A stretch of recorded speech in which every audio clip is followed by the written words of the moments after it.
ദൈവനാമത്തിന് മഹത്വം ഉണ്ടാകുമാറാകട്ടെ. വീണ്ടും ഒരു പ്രാവശ്യം കൂടെ നിങ്ങളുടെ മുമ്പിലായിരിക്കുവാൻ സ്വർഗത്തിലെ നല്ല ദൈവം എനിക്ക് വേണ്ടി ഒരു അവസരം ഒരുക്കുന്നതിനായി ഞാൻ എൻ്റെ ദൈവത്തെ സ്തുതിക്കുന്നു. ആകയാൽ സകലകല വല്ലഭനും പിതാവിൻ്റെ ശ്രീമന്തപുത്രനായ യേശു ക്രിസ്തുവിൻ്റെ ധന്യമുള്ള നാമത്തിൽ എൻ്റെ സ്നേഹവന്ദനം അറിയിക്കുന്നു. പ്രാർത്ഥനയോടെ നമുക്ക് വീണ്ടും അല്പസമയം ഈ ദൈവവചന സ്രവത്തിൽ നമുക്കായിരിക്കാം. നിങ്ങളെ പൂർണ്ണമായി വിടുവിക്കുന്ന ശക്തനാക്കുന്ന ആ വലിയ കർത്താവ് നിങ്ങളെ ധാരാളമായി അനുഗ്രഹിക്കുമാറാകട്ടെ. ഞാൻ കഴിഞ്ഞ സമയം ചിന്തിച്ചതായ വേദഭാഗത്തിലൂടെ വീണ്ടും നമ്മൾ കടന്നു പോവുകയാണ്.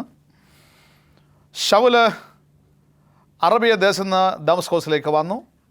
ദമസ്കോസിൻ്റെ അവസാന ഏതാണ്ട് 3 വർഷക്കാലം ഗലാത്യരുടെ ലേഖനം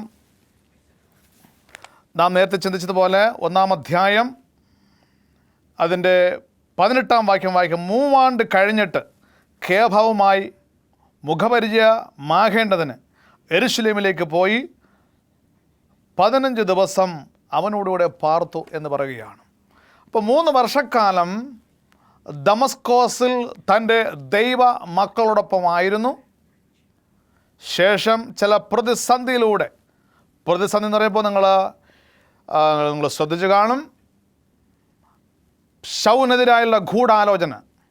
ഏത് നിമിഷവും ശൗലിനെ വധിക്കപ്പെടാം. എന്നാൽ തൻ്റെ പ്രിയ ശിഷ്യഗണങ്ങൾ, സഹോദരങ്ങൾ, വാത്സല്യത്തോടെ സ്നേഹിച്ചതായ തൻ്റെ വ്യക്തികൾ ശൗലിനെ മതിൽ വഴിയായി ഇറക്കി വിട്ടു. ആ ഭീകരമായ രാത്രിയിൽ, ആ നിശബ്ദതയിൽ ഇനി എങ്ങോട്ട് എന്ന ചിന്തയിൽ ശൗൽ ആയിരിക്കുകയാണ്. സ്തോത്രം. അവൻ നടക്കുവാൻ ആരംഭിച്ചു. ഇനി യാത്ര മുന്നോട്ട് തന്നെയാണ്. ഇടവും വലവും അവൻ തിരിയാതെ, പുറകിലോട്ട് നോക്കാതെ, ഉന്നം വെച്ച് ലക്ഷ്യം വെച്ചുള്ള ആ യാത്ര അവൻ നേരെ യെരുശലേമിലേക്കുള്ള യാത്ര തന്നെയായിരുന്നു. സ്തോത്രം. യെരുശലേം അവൻ്റെ ഏറ്റവും വലിയ ആഗ്രഹമായിരുന്നു. പ്രത്യേകിച്ച് അവനെ ഉദ്ദേശിച്ചതിലധികം നേരത്തെ അവൻ യെരുശലേമിലേക്ക് പോവുകയാണ്. സംഭവം എന്താണെന്ന് നാം നേരത്തെ കേട്ട് കഴിഞ്ഞു. നേരത്തെ അതിവേഗത്തിൽ അവൻ യെരുശലേമിലേക്ക് വരുന്നു. വാസ്തവത്തിൽ നാം ഈ ഭാഗങ്ങളിലേക്ക് ചിന്തിക്കുമ്പോൾ അവിടെ യെരുശലേമിലെ ക്രിസ്തു വിശ്വാസികളെ കാണാനുള്ള ആഗ്രഹവും മാത്രമല്ല, പ്രത്യേകിച്ച് അപ്പോസ്തല ശ്രേഷ്ഠനായ കേഫാവുമായി ഒന്ന് പരിചയപ്പെടുവാൻ വളരെ ആഗ്രഹിച്ച് ഇറങ്ങിത്തിരിക്കുകയാണ്.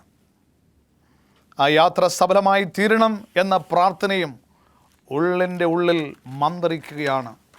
ശിരസ്സാ വഹിച്ചുകൊണ്ട് പ്രാണനാഥനായ യേശുവിനെ മാത്രം മനസ്സിൽ ധ്യാനിച്ചുകൊണ്ട് അവൻ മുന്നോട്ട് യാത്രയായി.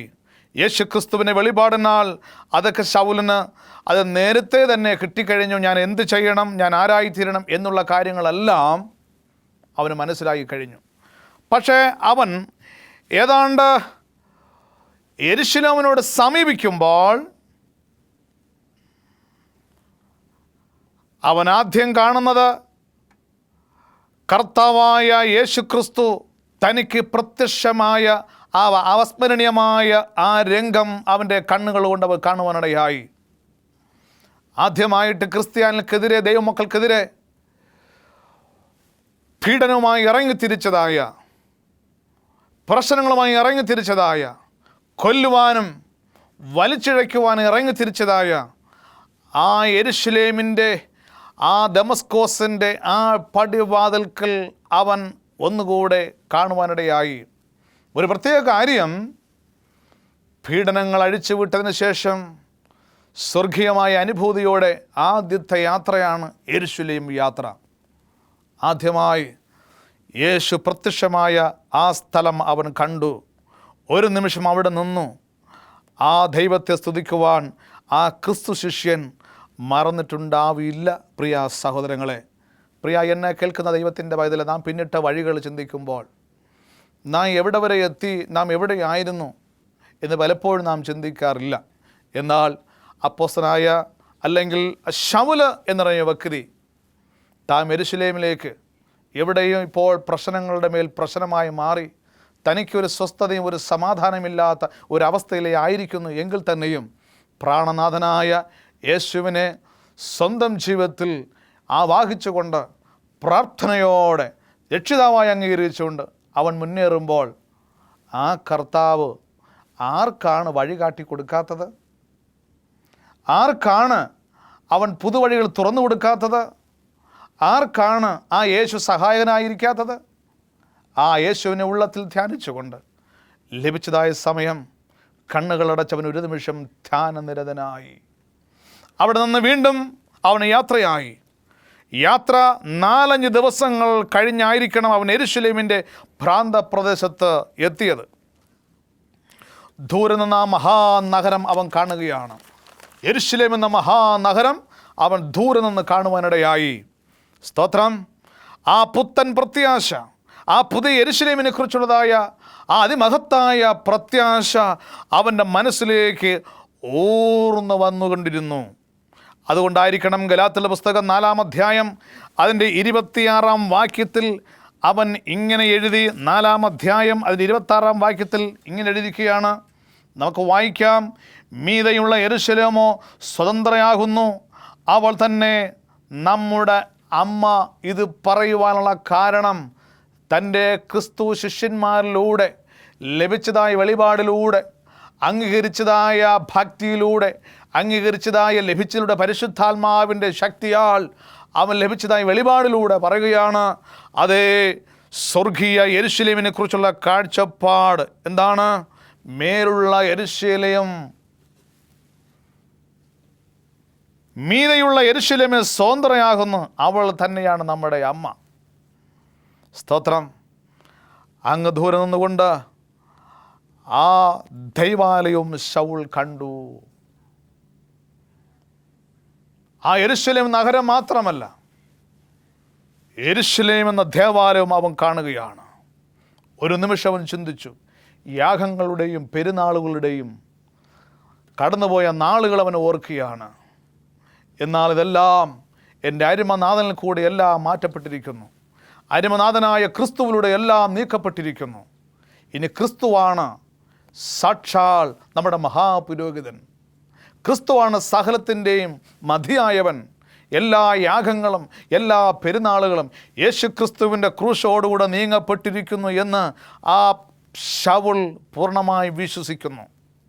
എല്ലാം നിവൃത്തിയായിരിക്കുന്നു, എല്ലാം നിവൃത്തിയായിരിക്കുന്നു. ഇതൊന്നും പറയുവാൻ കഴിയാതിരുന്ന സന്ദർഭങ്ങൾ നാം ഒന്ന് ചിന്തിച്ച് നോക്കുക. ശൗലിനെ ചിന്തിച്ച്. പക്ഷേങ്കിൽ ഇപ്പോൾ അതെല്ലാം ഓർമ്മ വരികയാണ്, ചിന്തിക്കുകയാണ്. വീണ്ടും യാത്രയിലാണ്. അവൻ നഗരത്തോടടുത്തപ്പോൾ വീണ്ടും അവനെ ദുഃഖിപ്പിക്കുന്ന ഒരു കാഴ്ച അവന് കാണുവാനിടയായി. തൻ്റെ ക്രിസ്തുവിൽ സഹോദരനായ സ്തേപ്പാനോസിനെ കല്ലെറിഞ്ഞ് കൊന്നതായ ആ സ്ഥലം അവൻ കണ്ടു. അതിനുവേണ്ടി ആ കല്ലെറിഞ്ഞ് കൊല്ലുന്നവരെ സഹായിക്കുന്നതിന് വേണ്ടി, അവരുടെ വസ്ത്രങ്ങൾ സൂക്ഷിക്കാൻ വേണ്ടി ഞാൻ എന്തുമാത്രം സഹായിച്ചവനാണ് എന്നവൻ ചിന്തിക്കുന്നിടയായി. പ്രിയ സ്നേഹിതരെ, നാം ഉള്ളുകൊണ്ടൊന്ന് ചിന്തിച്ച് നോക്കിയേ, മനക്കണ്ണുകൊണ്ട് നോക്കുകയെ. അന്ന് ചെയ്തു പോയതായ അപരാധം ഇന്നവൻ്റെ കണ്ണിൽ നിന്നത് ഓർത്തപ്പോൾ കണ്ണുനീർ കണങ്ങൾ പൊഴിഞ്ഞു വീണു. ഒരു നിമിഷം അവിടെ നിന്നുകൊണ്ട് തൻ്റെ പ്രാണ സ്നേഹന് എന്ന് ഇപ്പോൾ വിളിക്കേണ്ട വ്യക്തിക്ക് വേണ്ടി അവൻ മനസ്സാ വരിച്ചുകൊണ്ട് ധ്യാനിച്ചുകൊണ്ട് വീണ്ടും അവൻ യാത്രയായി. ആ കൊലപാതകത്തിൽ താൻ വഹിച്ച പങ്ക് ഓർത്തു ഉള്ളവൻ വേദനിച്ചുകൊണ്ട് നേരെ അവൻ പോയത്, സ്തോത്രം, നസ്രായൻ്റെ ശിഷ്യനെ അല്ലെങ്കിൽ ശിഷ്യന്മാരെ ഒന്ന് കാണുവാനായിട്ട് അവൻ പോവുകയാണ്. യെരൂശലേമിലേക്ക് വീണ്ടും യാത്രയാണ്. ഒരുപക്ഷെ അന്വേഷിച്ച് എത്തിച്ചേർന്നത് മർക്കോസിൻ്റെ അമ്മയായ മറിയുടെ വീട്ടിലേക്കായിരിക്കാം. കാരണം അന്ന് യെരൂശലേമിൽ വിശ്വാസികളെന്ന് അഭിമാനിക്കുന്നവരല്ല, യഥാർത്ഥ വിശ്വാസികൾ, ശിഷ്യഗണങ്ങൾ മറിയുടെ വീട്ടിലായിരുന്നു. അധികം പേരും അതെ വന്നു പോകുന്നവർ പലരും അവിടെയായിരുന്നു ആരാധിക്കുന്നത് എല്ലാം. പ്രത്യേകിച്ച് മറിയ ഒരു അതിഥി സൽക്കാരം ചെയ്യുന്നതിൽ ഒരു നല്ലൊരു സഹോദരിയായിരുന്നു. അതുകൊണ്ടായിരുന്നു പൗലോസ് പറഞ്ഞത്, അതിഥി സൽക്കാരം നിങ്ങൾ മറന്നു പോകരുത്. പ്രിയ സ്നേഹിത, ശിഷ്യന്മാരെന്ന് വെച്ച് ഒരിട്ട് തണ്ണീർ വെള്ളം കുടിക്കാൻ കൊടുക്കുന്നതിന് പ്രതിഫലം കിട്ടാതെ പോകില്ല എന്ന് അരുമനാഥനായ യേശു തന്നെ പറഞ്ഞിരിക്കുകയാണ്. അതുകൊണ്ട് തന്നെയാണ് കർത്താവായ യേശുവിന് ശിഷ്യനായി തീർന്ന ശൗലും പറയുന്നത്, അതിഥി സൽക്കാരം നിങ്ങൾ എന്ത് ചെയ്യരുത്, മറന്നു പോകരുത്. ഇവിടെ പ്രതിപാദ്യ വിഷയം ഇതാണ്. അവൻ ആ വീട്ടിലേക്ക് ആയിരിക്കാം ഒരുപക്ഷെ പോയത്. ഞാൻ നേരത്തെ പറഞ്ഞല്ലോ, അവിടെ സമ്മേളിച്ചിരുന്നത്, അവിടെയുള്ള വിശ്വാസികളും ശിഷ്യഗണങ്ങളെല്ലാം സമ്മേളിച്ചിരുന്നത് മറിയയുടെ വീട്ടിലാണ്. മർക്കോസിൻ്റെ അമ്മ മറിയയുടെ വീട്ടിലായിരിക്കാം. അവിടെയാണ് ശൗല് പോയത്. കാരണം യെരുശലേമിലെ ശിഷ്യന്മാരിൽ നിന്നും ലഭിച്ചതായ സ്വീകരണത്തെപ്പറ്റി ലൂക്കോസ് പറഞ്ഞ ഇപ്രകാരമാണ്. അപ്പോസ്തല പ്രവൃത്തികൾ 9-ാം അധ്യായം 26-ാം വാക്യം നമ്മൾ വായിക്കുമ്പോൾ, അവൻ യെരുശലേമിൽ എത്തിയപ്പോൾ ശിഷ്യന്മാരുടെ ചേരുവാൻ ശ്രമിച്ചു. എന്നാൽ അവൻ ഒരു ശിഷ്യൻ എന്ന് വിശ്വസിക്കാതെ എല്ലാവരും അവനെ പേടിച്ചു. എല്ലാവരും പേടിച്ചാണ്. എല്ലാവരും പേടിയാണ്. കാരണം ഇനി ഞങ്ങളെ ഉപായത്താൽ നശിപ്പിക്കാൻ വന്ന് കൂടിയവനാണോ? ഉപായത്താൽ വന്ന് ഞങ്ങളെ പീഡിപ്പിക്കാനാണോ? കശാപ്പ് ചെയ്യാനാണോ എന്ന് പക്ഷേ പേടിച്ച് കാണും. കർത്താവായ യേശുക്രിസ്തു പറഞ്ഞതുപോലെ അവിടെ ഫലങ്ങളാൽ നിങ്ങളെ അവരെ തിരിച്ചറിയണം. പക്ഷേ ശൗലിനെ സംബന്ധിച്ചിടത്തോളം തീർച്ചയായും നല്ല ഫലമുള്ളവനായി തീർന്നിരിക്കുന്നു. നല്ല യോഗ്യനായി തീർന്നു കഴിഞ്ഞു. ക്രിസ്തുവിൽ സഹോദരനായി തീർന്നു കഴിഞ്ഞു. വിശ്വസിക്കാം എങ്കിലും ചിലർ വിശ്വസിച്ചില്ല. എന്നാൽ അവിടെ 27-ാം വാക്യം നമ്മൾ വായിക്കുമ്പോൾ, ബർന്നബാസോ അവനെ കൂട്ടി അപ്പോസ്തലന്മാരുടെ അടുക്കൽ കൊണ്ടു ചെന്നു. അവൻ വഴിയിൽ വെച്ച് യേശുവിനെ കണ്ടതും കർത്താവ് അവനോട് സംസാരിച്ചതും ദമസ്കോസിൽ അവൻ യേശുവിൻ്റെ നാമത്തിൽ പ്രാഗൽഭ്യത്തോടെ പ്രസംഗിച്ചതെല്ലാം അവരോട് വിവരിച്ചു പറഞ്ഞു. ബർന്നബാസ് ആണ് പിന്നെ ശൗലിനെ കൂട്ടിക്കൊണ്ട് പത്രോസിൻ്റെ അടുക്കിലേക്ക് വരികയാണ്. പത്രോസിന് കാട്ടിക്കൊടുക്കുന്നത് ബർന്നബാസാണ്. തീർച്ചയായിട്ടും ആ മനുഷ്യൻ ഇല്ലായിരുന്നുവെങ്കിൽ ആ മഹാനായ സഹോദരൻ ശൗലിനെ അല്ലെങ്കിൽ പത്രോസ് അപ്പോസ്തലനെ പരിചയപ്പെടുത്തി കൊടുത്തു. മാത്രമല്ല യേശു ക്രിസ്തുവിനെ ജഡത്തിൽ കാണുവാനും ഉപദേശങ്ങൾ ശ്രവിക്കുവാനും കഴിയാതെ പോയ ആ ശൗലിന് ആ ഒരു കുറവ് ഒരു പരിസ്ഥിതി വരെ നികത്തുവാൻ സഹായിച്ച അനർഘ നിമിഷങ്ങളായിരുന്നു ഈ ബർന്നബാസിൻ്റെ രംഗപ്രവേശനം. സ്തോത്രം. വളരെ ഒരു അനർഘമായ നിമിഷങ്ങളായിരുന്നു. കർത്താവിൻ്റെ ഉപദേശങ്ങൾ, അത്ഭുത പ്രവൃത്തികൾ, ക്രൂശമരണം, ഉയർപ്പ്, പ്രത്യക്ഷതകൾ എന്നിവയെപ്പറ്റി പത്രോസ് വിശദമായി ഒരുപക്ഷെ പൗലോസിനോട് പറഞ്ഞിട്ടുണ്ടാവാം. സ്തോത്രം.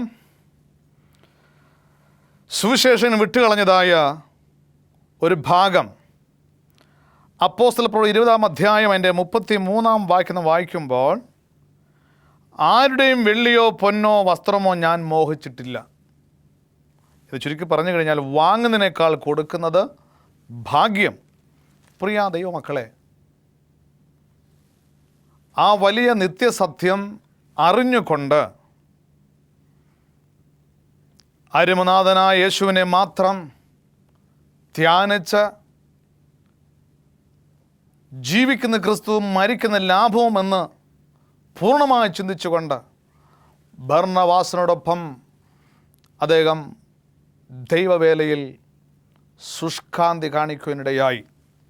ഇതിൻ്റെ 9-ാം അധ്യായം അതിൻ്റെ 28-ാം വാക്യത്തിൽ നമ്മൾ വായിക്കുമ്പോൾ, പിന്നെ അവൻ യെരുശലേമിൽ അവരുമായി പെരുമാറുകയും കർത്താവിൻ്റെ നാമത്തിൽ പ്രാഗൽഭ്യത്തോടെ പ്രസംഗിക്കുകയും ചെയ്തു പോന്നു.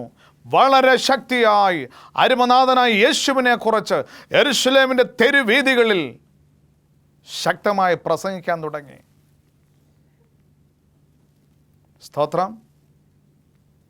എല്ലാവരുടെയും വായടച്ചുകൊണ്ട്, യഹൂദമത അനുസാരികളുടെ വായടച്ചുകൊണ്ട് യാഗങ്ങളും പെരുന്നാളുകളും ആഘോഷിക്കുന്ന വായ അടച്ചുകൊണ്ട് യേശുക്രിസ്തു തന്നെ ദൈവമെന്ന് പ്രഖ്യാപിച്ചുകൊണ്ട് എല്ലാ ഊടുവഴികളിലും എല്ലാ ഇടങ്ങളിലും യെരൂശലേമിൻ്റെ എല്ലാ തെരുവീഥികളിലും യേശുക്രിസ്തുവിൻ്റെ നിത്യസത്യങ്ങൾ ശക്തമായി പ്രസംഗിക്കുവാൻ തുടങ്ങി. ആ കാലഘട്ടങ്ങളിൽ എതിർപ്പുകൾ ധാരാളം ഉണ്ടായിരുന്നിട്ടും അതൊന്നും വകവയ്ക്കാതെ യേശുവിന് വേണ്ടി സകലവും സഹിക്കുവാൻ ബർന്നബാസോടൊപ്പം തയ്യാറായി താൻ യെരൂശലേമിൽ തുടരുവാനിടയായി. അദ്ദേഹം മറ്റൊന്നിനെക്കുറിച്ച് ചിന്തിക്കുന്നില്ല. യേശുവാണ് എന്നെ ഇവിടെ ആക്കിയിരിക്കുന്നത്, യേശുവാണ് എന്നോട് വരുത്തിയിരിക്കുന്നത്, അവൻ അറിയാതെ എനിക്കിവിടെ വരുവാൻ കഴിയത്തില്ല.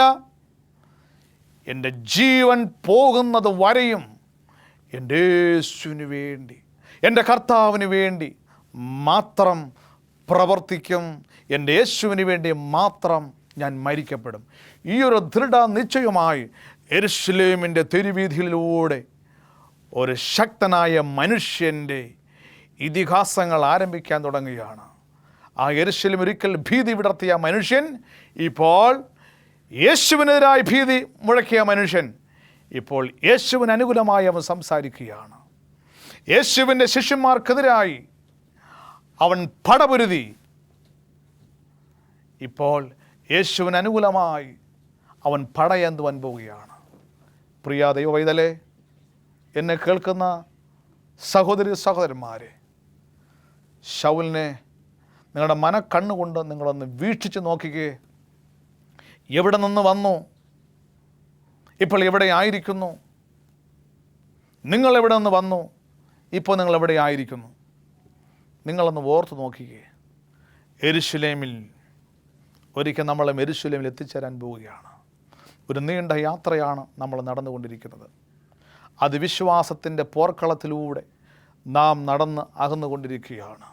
ഓരോ നാഴികക്കല്ലുകൾ നാം പിന്നിട്ട് കൊണ്ടിരിക്കുമ്പോൾ അവസാനം നാം എത്തിച്ചേരുകയാണ്. പുതിയ യെരൂശലേമിലേക്ക് നമ്മൾ എത്തിച്ചേരും. അത് എപ്പോൾ സമാഗതമാകും എന്ന് നമുക്കറിയാൻ കഴിയത്തില്ല. എന്നാൽ ഒരു കാര്യം നിങ്ങൾ ഓർത്തുകൊള്ളുക, ശൗലിനെ വിളിച്ചവനായ ദൈവം വിശ്വസ്തനായിരുന്നു. നിങ്ങളെയും വിളിച്ചിരിക്കുന്ന ദൈവം വിശ്വസ്തനാണ്. പിമ്പിലുള്ളതെല്ലാം മറന്നിട്ട് മുമ്പിലുള്ളതിനെ ആഞ്ഞും കൊണ്ട് ക്രിസ്തേശുവിൻ്റെ പരമ വിളിയുടെ ആ ലാക്കിലേക്ക്, ആ വിരുദിലേക്ക് ഓടുവാൻ നിങ്ങൾ തയ്യാറാണുവെങ്കിൽ ശൗലിനെ വിടുവിച്ചവനായ ദൈവത്തിൻ്റെ ആന്തരികമായ വലിയ ശക്തി നിങ്ങളുടെ മേൽ പ്രവഹിക്കാൻ പോവുകയാണ്. നിങ്ങളെ ആരൊക്കെ തടുത്തിരുന്നാലും, ആരൊക്കെ നിങ്ങളെ മാറ്റി നിർത്തിയാലും ശക്തനായൊരു ദൈവത്തിൻ്റെ കരം നിങ്ങളെ തൊടുവാൻ പോവുകയാണ്. നിങ്ങൾ മനസ്സ് വച്ച് നിങ്ങളുടെ ഹൃദയങ്ങളെ ദൈവത്തിന് വേണ്ടി പകരുകയാണെങ്കിൽ തീർച്ചയായും ദൈവം നിങ്ങളെ വിളിക്കും, നിങ്ങളെ വിളിച്ച് വേർതിരിക്കും. നിങ്ങൾക്ക് ദൈവം വഴി കാട്ടിത്തരും. യെരൂശലേം എന്ന ആ വലിയ സത്യത്തിൻ്റെ ഒരവകാശിയായി നിങ്ങളെ നടത്തുവാൻ കഴിവുള്ളവനാണ് നിങ്ങളെ വിളിച്ചിരിക്കുന്ന എന്ന യാഥാർത്ഥ്യം നിങ്ങൾ മറന്നു പോകരുത്. സ്തോത്രം. ആകയാൽ എന്നെ കേൾക്കുന്ന ദൈവത്തിൻ്റെ പൈതലെ, വീണ്ടും നാം ആ ഭാഗത്തേക്ക് ചിന്തിക്കാം. അതിൻ്റെ 30-ാം വാക്യം നമ്മൾ വായിക്കുമ്പോൾ, സഹോദരന്മാർ അത് അറിഞ്ഞു അവനെ കൈസിലേക്ക് കൂട്ടിക്കൊണ്ടുപോയി അവിടുന്ന് തർസോസിലേക്ക് അവൻ അയച്ചു. ഇത് പറയാൻ കാരണം അതിൻ്റെ 29-ാം വാക്യം നമ്മൾ വായിക്കുമ്പോൾ, ശൗൽ യെരൂശലേമിൻ്റെ തെരുവീഥികളിൽ അങ്ങോളം ഇങ്ങോളം വരുന്നതായ ആയിരക്കണക്കിന് ദൈവത്തിൻ്റെ കുഞ്ഞുങ്ങളെ യേശുവിൻ്റെ പക്ഷത്താക്കിക്കൊണ്ട് ദൈവകൽപ്പന യേശുവിനുള്ള വിശ്വാസം അടങ്ങുന്ന നിത്യ സുവിശേഷം അറിയിച്ചുകൊണ്ട് എല്ലാ ഇടങ്ങളിലും ആളുകൾക്കെതിരായിട്ടല്ല, യേശുവിനെതിരായിട്ടുമല്ല, യേശുവിന് അനുകൂലമായി, ദൈവമക്കൾക്ക് അനുകൂലമായി തന്നെ അവൻ പ്രസംഗിക്കുവാൻ തുടങ്ങിയപ്പോൾ അവിടെയും പ്രശ്നങ്ങൾ രൂക്ഷമായി അവിടെയും പിശാച് ശത്രുവിൻ്റെ വേഷത്തിൽ അവിടെയും കടന്നു വന്നു. നമുക്ക് വായിക്കാം. അതിൻ്റെ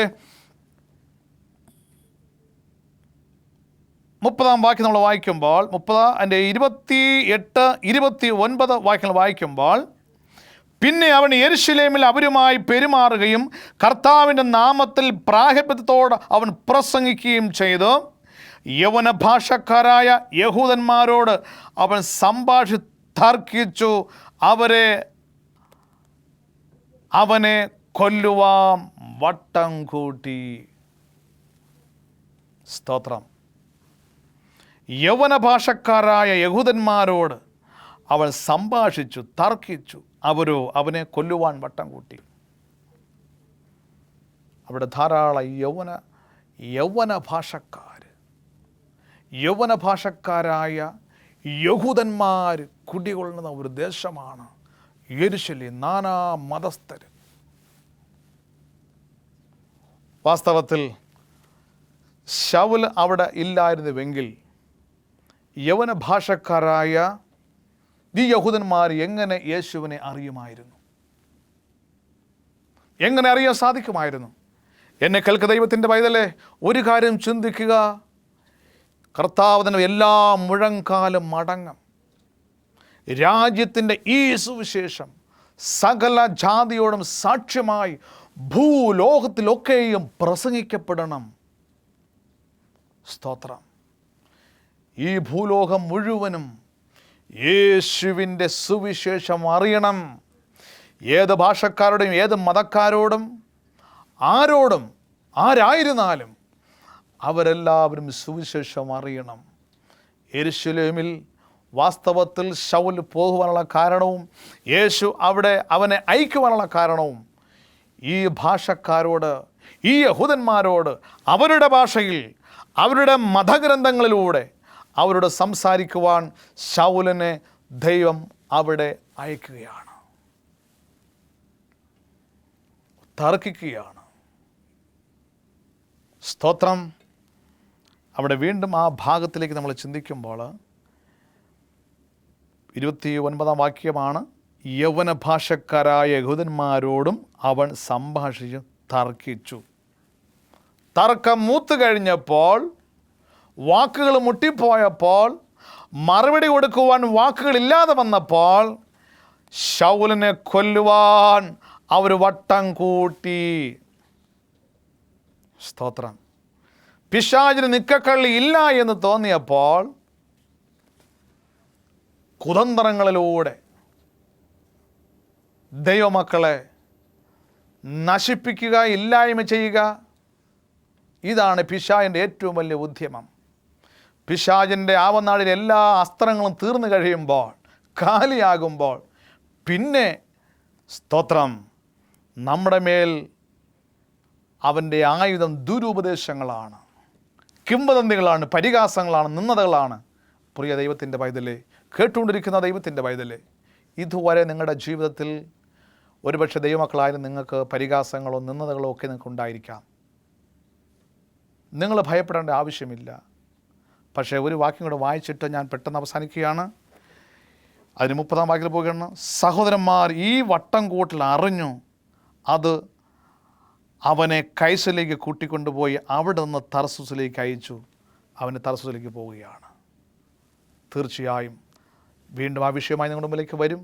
നമുക്ക് കണ്ണടച്ച നിമിഷം പ്രാർത്ഥിക്കാം. ഞങ്ങളുടെ ദൈവമേ, സ്വർഗീയ പിതാവേ, ലഭിച്ചതായ ഈ അനർഘ നിമിഷങ്ങൾക്കായി സ്തോത്രം. വചനം കേട്ടുകൊണ്ട് നിൻ്റെ മക്കൾക്കായി ഞങ്ങൾ പ്രത്യേകം പ്രാർത്ഥിക്കുന്നു. ദൈവം പൂർണ്ണമായി അവരെ വിടുവിച്ച് നീ മഹത്വപ്പെടുത്തി അവരെ അനുഗ്രഹിക്കണം. ശൗലിന് ലഭിച്ചതായ ദൈവ അനുഗ്രഹം നിൻ്റെ മക്കൾക്ക് ലഭിച്ച് അവരെ അനുഗ്രഹത്തിൻ്റെ മക്കളായി, ദൈവത്തിൻ്റെ മക്കളായി തീർക്കണം. അവരുടെ മുഴുവൻ രോഗങ്ങളിൽ നിന്ന് സൗഖ്യമാക്കി ബലപ്പെടുത്തണം. തുടർന്ന് കേൾക്കുവാനുള്ള കൃപ നീ കൊടുക്കും. ഞങ്ങളുടെ പ്രാർത്ഥന അവിടെ നിന്ന് കേട്ടതിനായി സ്തോത്രം. യേശു ക്രിസ്തുവിൻ നാമത്തിൽ എളിയ യാചന അവിടെ നിന്ന് കേൾക്കണം. പരിശുദ്ധനായ ഞങ്ങളുടെ നല്ല ദൈവമേ, ആമേൻ.